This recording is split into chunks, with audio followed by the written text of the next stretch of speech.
नाज़रीन इकराम अस्सलामु अलैकुम। आज के इस वीडियो में जर्मन जादूगर वाले इस वीडियो के बारे में बात करेंगे।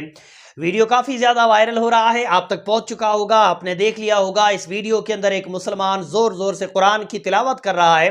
मुसलमान के सामने खड़ा हुआ जो शख्स है वो अजीब व गरीब आवाज़ें निकाल रहा है। इस वीडियो के बारे में दावा ये किया जा रहा है कि एक जर्मन जादूगर ने कुरान को चैलेंज किया था, फिर एक मुसलमान ने जब उसके सामने कुरान पढ़ा तो फिर उस जादूगर की हालत ख़राब होने लग जाती है। क्या सच में ऐसा है जैसा इस वीडियो के बारे में बताया जा रहा है? हमने कई घंटे लगा करके इस वीडियो के बारे में तहकीक की, तो हमें जितना पता चला उतना हम आपको बता देंगे। हमें इस वीडियो के बाद वाला हिस्सा भी मिला है, हम आपको वो भी दिखा देंगे। लेकिन पहले आइए वायरल वीडियो देख लेते हैं। بين أيديهم وما خلفهم ولا يحيطون بشيء من علمه إلا بما شاء وسع كرسيه السماوات والأرض ولا يؤوده حفظهما وهو العلي العظيم.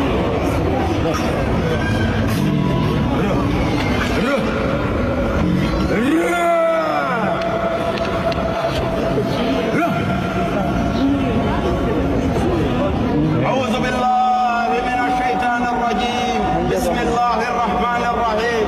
واتبعوا ما تتلون الشياطين على ملك سليمان وما كفر سليمان ولكن الشياطين كفروا يعلمون الناس السحر ما أنزل على الملكين ببابل هاروت وماروت وما يعلمان من أحد حتى يقولا إنما نحن فتنة فلا تكفر فيتعلمون منهما ما يفرقون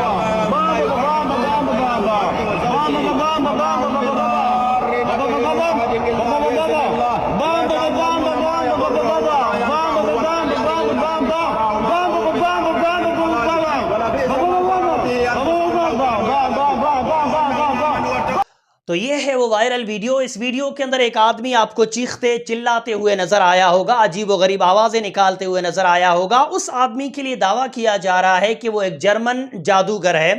उसने कुरान को चैलेंज किया था, फिर एक मुसलमान ने जब उसके सामने कुरान पढ़ना शुरू किया तो उसकी हालत बिगड़ना शुरू हो जाती है। फिर उसके बाद क्या हुआ, ये जानने के लिए हमने तहकीक की और हमने ढूंढ निकाला एक 4 मिनट का वीडियो। उस 4 मिनट के वीडियो के अंदर इस वायरल वीडियो के बाद का जो हिस्सा है ना कि फिर क्या हुआ, वो देखने के लिए तैयार हो जाइए। यहां लगा देता हूं। يعلمون الناس السحر ما أنزل على الملكين ببابل هاروت وماروت وما يعلمان من أحد حتى يقولا إنما نحن فتنة فلا تكفر فيتعلمون إلا الله وأشهد أن محمدا عبده ورسوله صلى الله عليه وعلى آله وصحبه وسلم تسليما. الله أكبر الله أكبر الله أكبر الله أكبر. أعوذ بالله من الشيطان الرجيم. بسم الله الرحمن الرحيم. الله لا إله إلا هو الحي القيوم لا تأخذه سنة ولا نوم له ما في السماوات وما في الأرض من ذا الذي يشفع عنده إلا بإذنه يعلم ما بين أيديهم وما خلفهم ولا يحيطون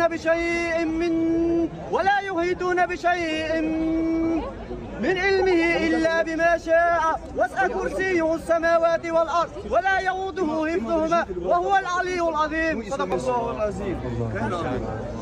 Okay, kannst du die anderen sagen? Bitte? Nur Islamisten waren für mich immer da, aber die anderen nicht. Aha. Egal, wann ich euch Hilfe gefragt habe, Alter, habt ihr mir zu essen gegeben, Alter. Okay. Aber die anderen nicht. Was soll ich machen? Alhamdulillah. Ich bin hier auf die Erde gekommen, welche... तो देख लिया, ये वही इंसान है जो चीख रहा था, जो चिल्ला रहा था जब मुसलमान कुरान पढ़ रहा था, तो मुसलमान को कुरान पढ़ने से रोकने के लिए अपने मुंह से अजीब व गरीब आवाज़ें निकाल रहा था।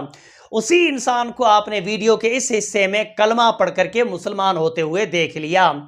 ये सारा वीडियो हमने कई मरतबा देखा, लेकिन हमें ये नहीं पता चला कि ये इंसान जर्मन जादूगर है। और दूसरी चीज़, हमें ये नहीं पता चला कि इसने कुरान को चैलेंज दिया था और क्या चैलेंज दिया था। ये 2-3 सवालों के जवाब हमें नहीं मिले। लेकिन इस वीडियो के बारे में हमने जितनी तहकीक की, हमें जितने भी वीडियो मिले, उन सब वीडियो के ऊपर लिखा हुआ यही था कि एक जर्मन जादूगर ने कुरान को चैलेंज दिया और फिर मुसलमान ने जब कुरान पढ़ा तो इसकी हालत ख़राब हो गई और इसने इस्लाम कबूल कर लिया। इसने इस्लाम कबूल कर लिया, वो आपने वीडियो के अंदर देख लिया। ये जर्मन जादूगर है, इसने कुरान को क्या चैलेंज दिया था? अगर इसके बारे में आपके पास कोई वजाहती वीडियो है तो हमें कमेंट के जरिए ज़रूर बताइएगा, हम आपसे राब्ता करेंगे। फिलहाल हमें जितना पता चला हमने आपको बता दिया। मुसलमानों तक पहुंचाइए सच्चाई। बोलने में, समझाने में कमी बेशी व गलती हो गई हो तो मेरी इस्लाह करें। अस्सलामु अलैकुम।